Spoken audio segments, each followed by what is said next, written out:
Is everybody in? Is everybody in? The show is about to begin.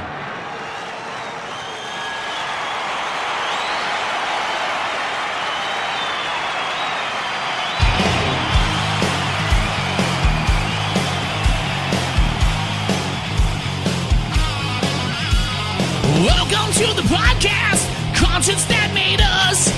Interviews and stories, tales from the bus. We love taking you back to when it all went down. The greatest live shows and that cheering crowd sound. It's concerts that made us, concertsthatmadeus.com.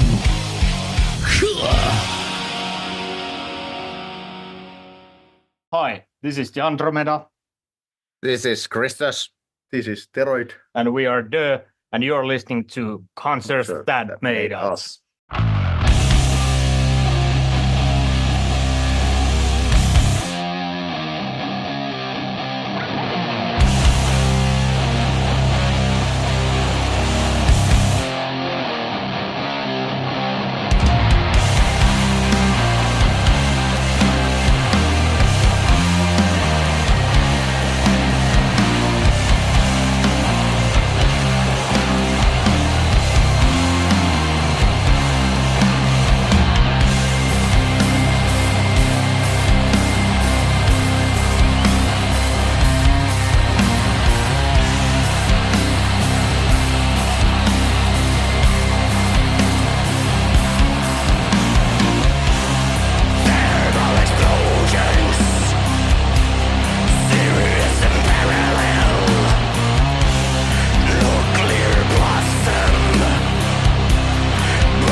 Guys, you're very welcome to Concerts That Made Us. Thank you. Thank you very much. It's great to have you here now. I'm looking forward to diving into your music over the next bit. Now, I'm probably going to butcher it, but the recently released Unversum. It's your third LP and your 7th release overall. Take us a bit deeper into it if you can. Unversum. It's not Universum, it's Unversum. Yeah. There is no I in Unversum. Okay. We placed the instructions in the tagline of the album. But anyways, well, it's an album that we made for almost 5 years. Yeah. And it was a long process, the longest one we've ever had, and the most throughout, in many ways. And it's also the first album we made with Teröid. Why did it take so long to make? I guess the main reason was the COVID pandemic, because we released the Black Hole Mass EP 2020, and we just thought that next year, 2021, we are going to release a full album, but then shit hits the fan and the rest is history. So we got a little bit like depressed, and whole world got depressed, and we didn't actually had the motivation at the start, and then when we got the motivation back, it still was like some difficulties to maintain the process, like Getting it going again, yeah, in a way. I would say the creativity kind of. I lost my creativity. Let's say that. I'm responsible of the main part of the riffs, so I kind of got, not say depressed, but really down. Yeah, well, after Teröid joined the band, we were more than happy to hand him over the responsibility of riffs mostly. Yeah. Of course, we do all the songs together as a trio, but he is our riff wizard, and we're depending on his creativity and flow. So in a way, that also affected to the whole process. Kind of lost it. Just weird situation, since normally there's always coming new stuff. It's almost annoying how much riffs he brings to the I was just going to ask, since he was at the time of the making the album, since he was the newest member of the band, what sort of impact did Teröid have on the album? Well, huge. Yeah, well, he made it the album it is at the moment, and in one review, it said that it's the most mature album that we've done so far, and I totally agree. Since I'm the oldest one. Yeah, you make so mature music that it's Mature it now feels we're AOR. we're AOD. Adult oriented doom. Yeah. These days. But yeah, well, we all love Teröid style. We like Kristös and Teröid have played in the same band before, and I've listened to the bands that Teröid's been in. So his style fits perfectly here, and he makes riffs and songs that are so fun to play that in that sense we were like. And I think Teröid brought like a much more versatile material, riffs, and not only riffs. I think there's so many layers. Also, not only the riffs, but there's so many effects, and he has so many pedals and all that kind of stuff. Yeah, I'm a guitar geek. I have a load of stomp boxes, and I recorded so many different kind of background effects and atmospheric sounds to choose from. Actually, we could, if we want, we could Make another mix of the Unversum Yeah. parallel. Yeah. I was just thinking there as you're chatting, you guys, you really raised the bar with this record from your last one. How are you going to, keep on that trajectory and raise it even higher for the next one? Well, I hope there's not coming another Corona. So. Fingers crossed. I'm not. I would say I'm not concerned about that.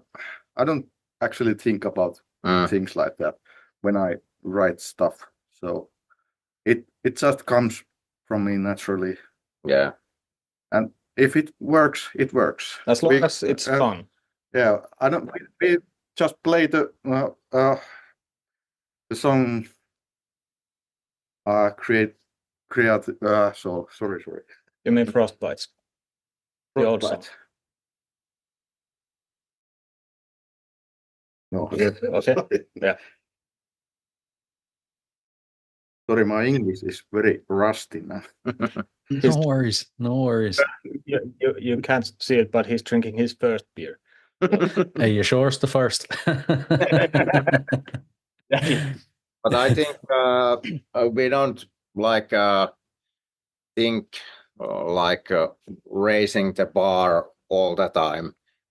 We have now it seems like we have raised the bar every record, but I think this kind of stuff that we have now on the Unversum, it's maybe not the highest, but I think the bar is very good there where it is now. So and let's see what future brings us, because as we know, this record took 5 years, so hopefully the next one is coming sooner.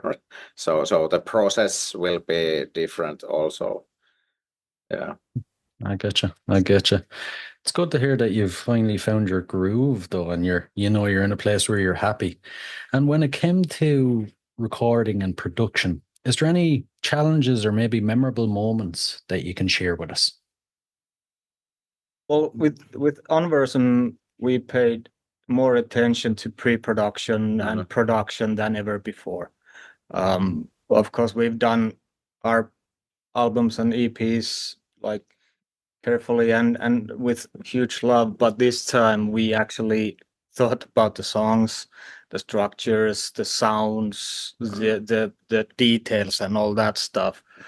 So in that sense, we made things completely different than before. And of course, you can hear it. Yeah. Song flows and goes from one part to another, for example. Teröid wants to say something. I'm trying to translate my Finnish thoughts to English. Let's translate. Surprisingly difficult things. I've been not been speaking English for a long time. But also here we want to give huge thanks to Ode, a friend of ours who's been helping us with production and mixing and pretty much everything related to the band for years already. And we wouldn't sound like this, we wouldn't have songs like this without him. So he's like our fourth member of the. Yeah. And there's a fun fact in one of the songs, Ode to the Dark Matter. Actually, the Ode, it's pronounced Ode in Finland, and it's the nickname of this producer guy, the fourth member. And the name actually kind of came out that way, that Ode to the Dark Matter is like our Paranoid, because it was like the I don't know, leftover song, but it was like very different when we went to the studio, and we thought that it's not working, and Ode also thought that we could change something, and then we ended up this song that you can hear from the Unversum, and it's mostly all thanks to Ode. So that's why the song name title also Homage. yeah, it's homage to I like it. I like it. Have you guys got a chance to play any of the tracks live yet? yeah, Once. yeah. Yeah, so far. Album release gig we had last Friday, a week ago. Yeah.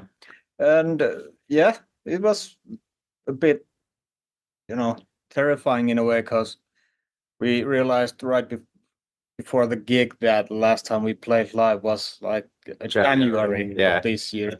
So we had almost 9 months, Yeah, break, Mm. and then continued gigging with the new material. yeah, But it was fun. yeah. It These was all songs are so fun to play live. Mm. They have this massive energy, and they are so versatile that at least for me on the stage, it doesn't get boring even if we play the 45-minute set. yeah. I get bored of stage because I'm like which is the animal in the is it the Sesame Street or Yeah, Kristös is the performer, and if Yeah. I get get bored on the stage, I look at him and I get more energy. yeah. I always perform like a little striptease show, taking my vest off and then taking my shirt off and spilling like water for my body, so it's like glowing in the lights and So sexy. yeah. Right. Interesting stage show you got.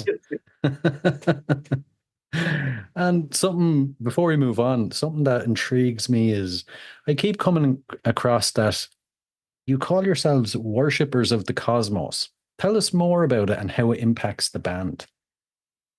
Well, Cosmos is, or this astral death cult thing, is a way to approach many things, because we are not in any way, satanic band or punk band or anything like that. We're just like 3 old geezers who hate people and and somehow Escapist. it's sort of like escapism, like and watching things from the universe perspective and realizing the meaningless human kind and all that, like how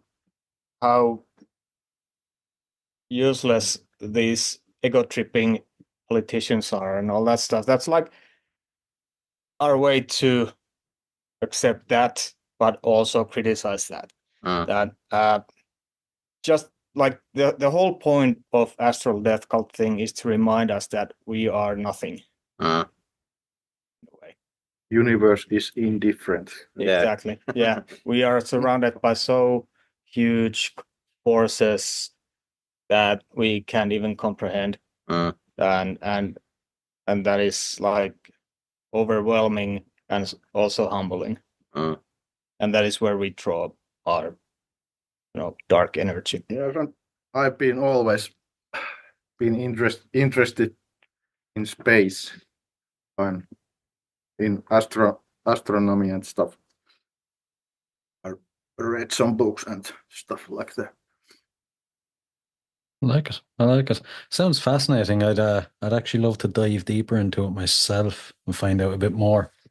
Sounds like something I'd kind of be into myself.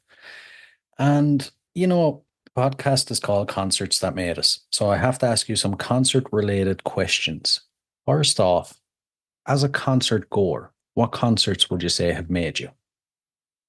I think there's a few concerts that comes to my mind.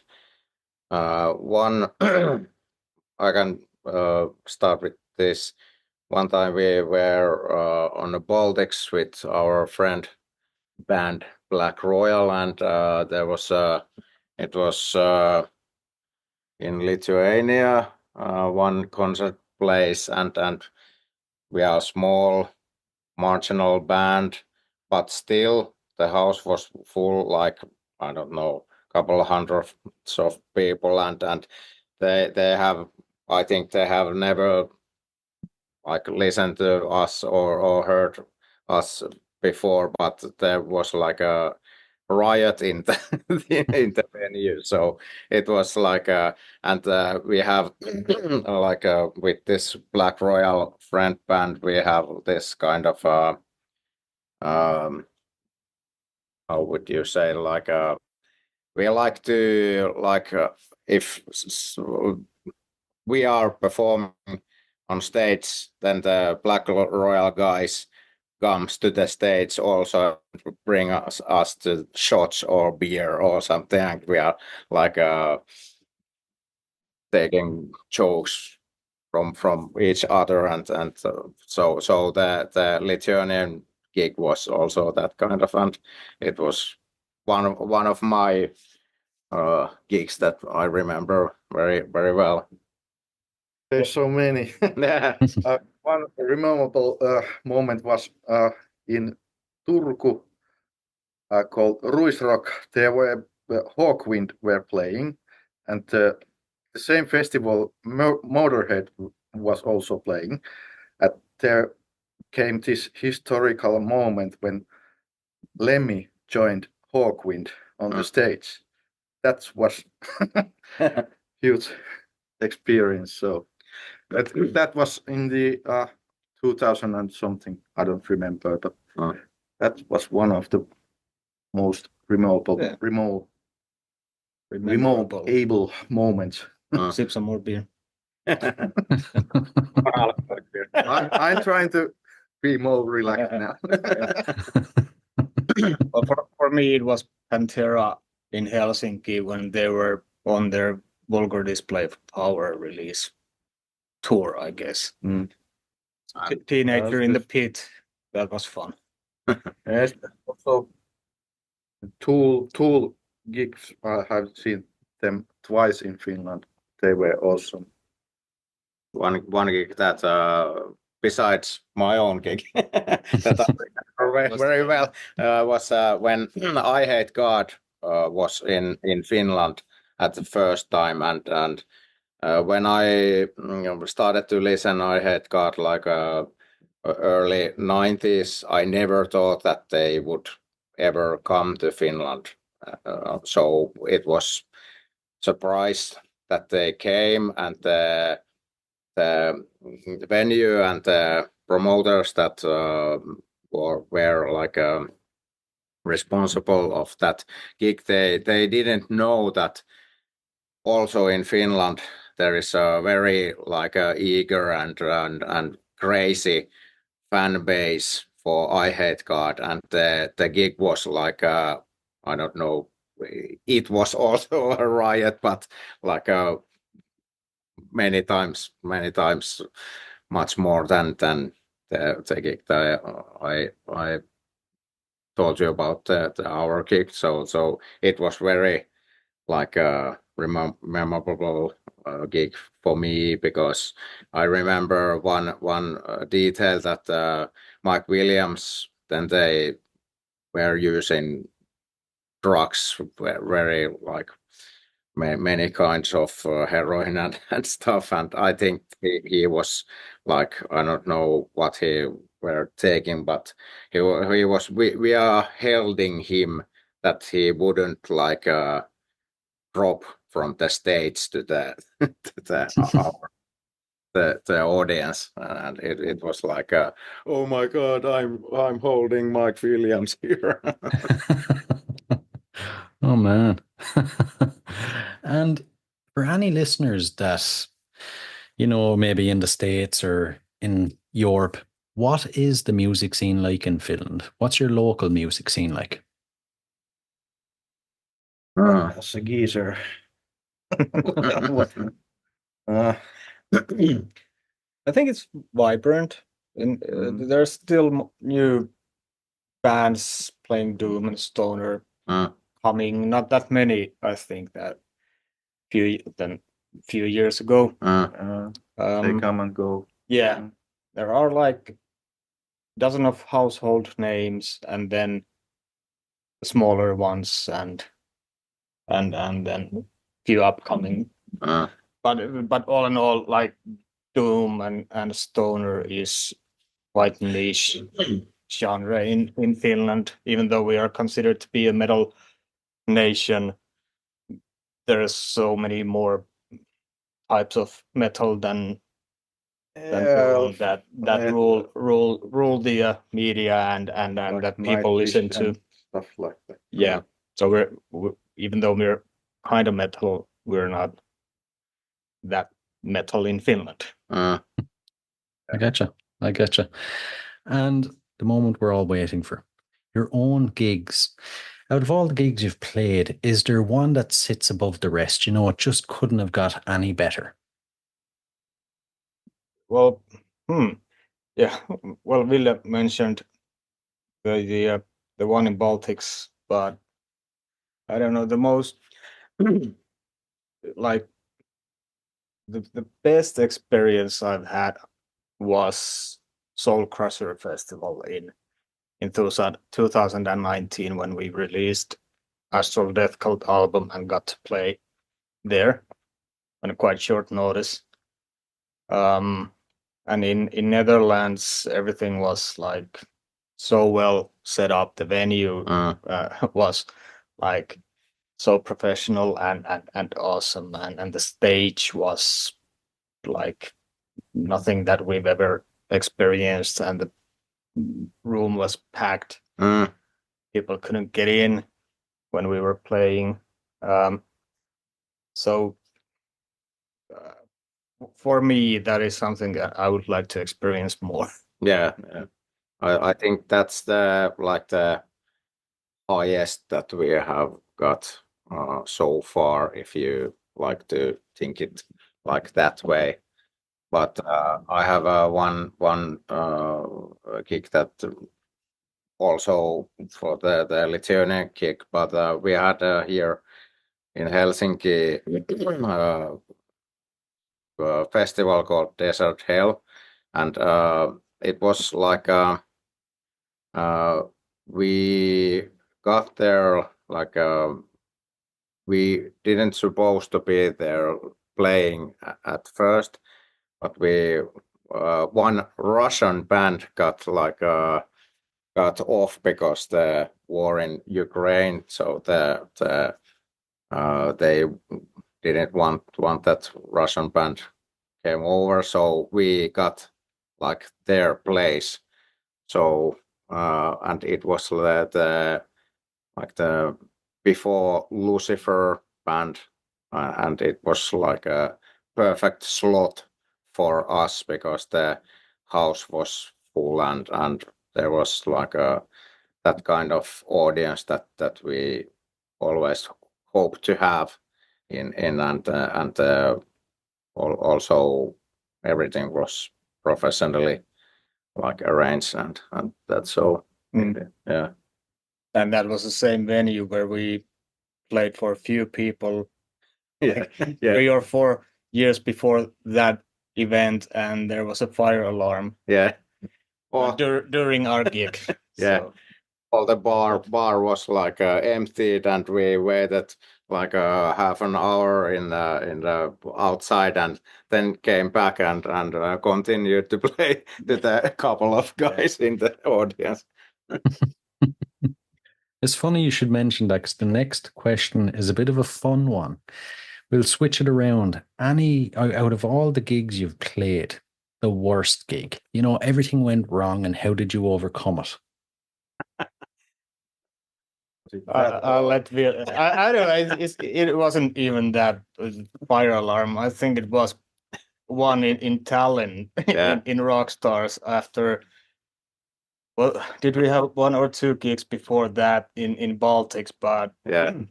back in the days when we went to play short tour in South, we drank a lot. Yeah. Like a lot. Really a lot, like a couple of liquor bottles and beer and all. Yeah. And me and Jan Jandromeda, we were like really wasted. And we started the gig, and I didn't even know where I was. It was Yeah, and I had a GoPro with me, and we have it on like film. And I later on watched the material and was like, what the fuck is going on?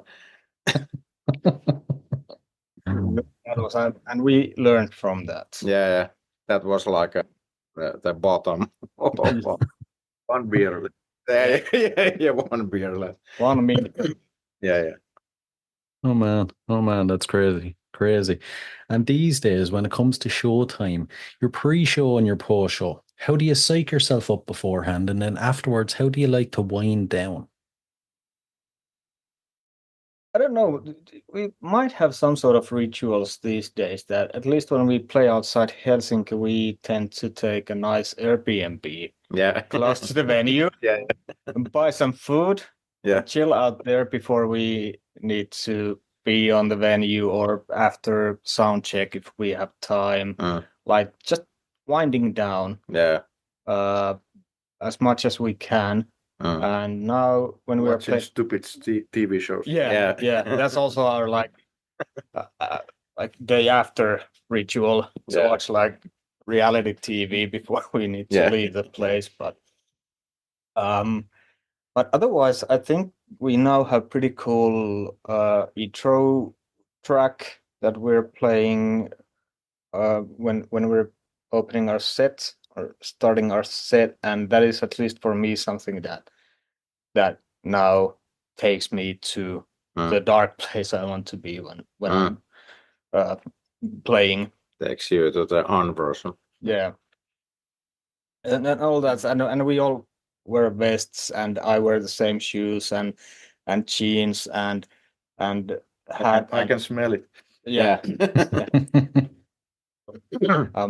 But yeah, using that sort of using the items to prep yourself. Like, For me, it's just holding a guitar and picking stuff. yeah. That's it. I like it. I like it.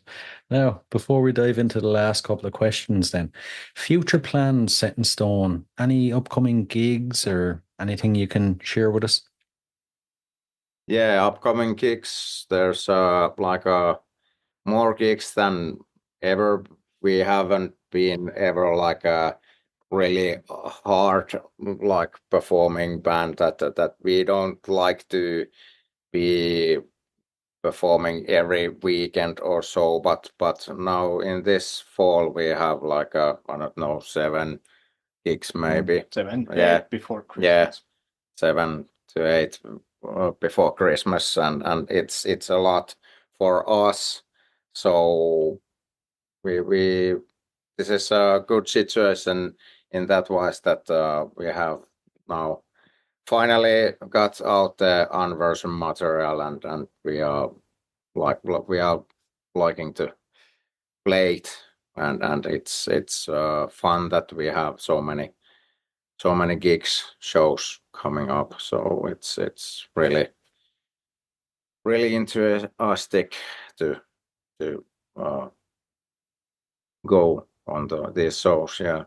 Yeah, and we're planning going outside Finland next year also, Yeah. along with playing in new towns also here. So yeah, there will be gigs. Exciting times. I was actually going to ask, is there any chance of getting you guys over closer to the UK or Ireland or anything like that? Let's see. Yeah.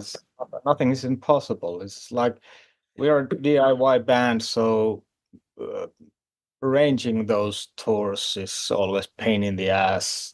Personally, I hate it. Luckily, Kristös is a masochist who likes to do some sort of booking and promoting stuff with gigs. So let's see what we come up with. Yeah, it would be really nice to visit in there also.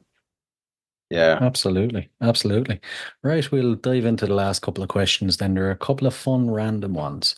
First off, besides music and the band, what are you guys currently obsessed with? Besides, I'm obsessed in many doing things, yeah. cooking. I'm obsessed in doing nothing. Yeah. Like literally nothing and being active doing nothing. Just so that I can wind up after my day job and all the responsibilities with the band. For me, reading the books is really important. I think for me it's starting new bands. Yeah, he's How really many do good. you have? 5 at the moment. Right, okay. It's my hobby to be in the band. Interesting. The next question, it's a bit of an odd one. If you had to spend 24 hours locked in a room with any musician from history, who would it be? Cliff Burton. Maybe Jimi Hendrix for me. Okay, this is a really tough one. I don't know if it's like a good or safe or anything, but I have to say Ozzy Osbourne. It wouldn't be, maybe it wouldn't be a really like a enjoyable. Say in the 70s or 80s. I think 80 is the most. I was looking at the one poster here. Yes, Black Sabbath poster, and saw Geezer Butler, and I think he's a very cool guy, and that somehow I would like to meet him someday. I like him playing also. I like it. Few good choices, few dangerous choices, but good choices. And Guy. Also, He's like the beast and the dangerous. Yeah. Also as mad as all. And the final question. So, what's your go-to album? An album you constantly revisit? Now that is get this go-to album. What album? There's many. If you have to choose one, maybe I'd like to say Black Sabbath's Sabotage. That's that's kind of No, you left the most difficult to the last. Yeah. Might take some time. No. Really tough one. There's so many. But no, well, I have to say maybe the debut album of Wasp. Wasp. I can say I have more like go-to songs than, and maybe go-to bands in a way, than complete albums. At Okay, least give us your go-to band then. that also depends on the mood, but I would say like, well, if I want to like hype up a bit or get like adrenaline going, I like to listen to Monster Magnet, for example. Dave Windorf is like great, awesome frontman, and the whole band has this weird energy. We actually listened to Monster Magnet driving to Seinäjoki last Friday, and it always sounds good. Yeah, I agree. I like it. Listen, guys, this was absolutely fascinating. Now, I really enjoyed it. Thanks a million. Hey, Yes, thank you for having Alex. me. Yes, thanks. It was a pleasure. It was really fun. This actually was my first interview ever. Considering that he's been playing in bands for what, 30 years. 30 years. Maybe 60 years. Yeah, something. Well, you know what? I'm honored that I could pop your interview cherry then.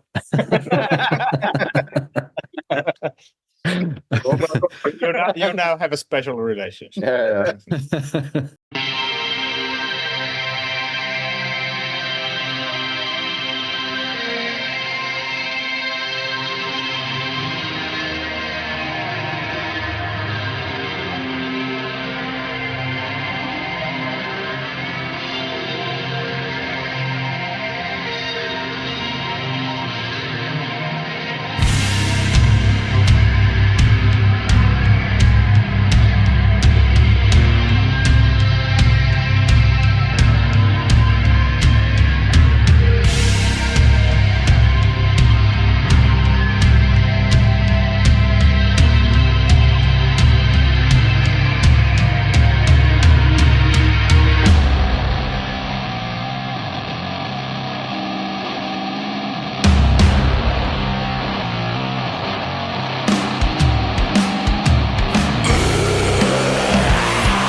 Hey guys, I really hope you enjoyed this episode. If you did, please rate and review us on iTunes and Spotify. And if you're interested in signing up to Band Builder Academy, use the link in the show notes below and enter the code CONCERTS and you'll receive 10% off. So, until next time, keep rocking.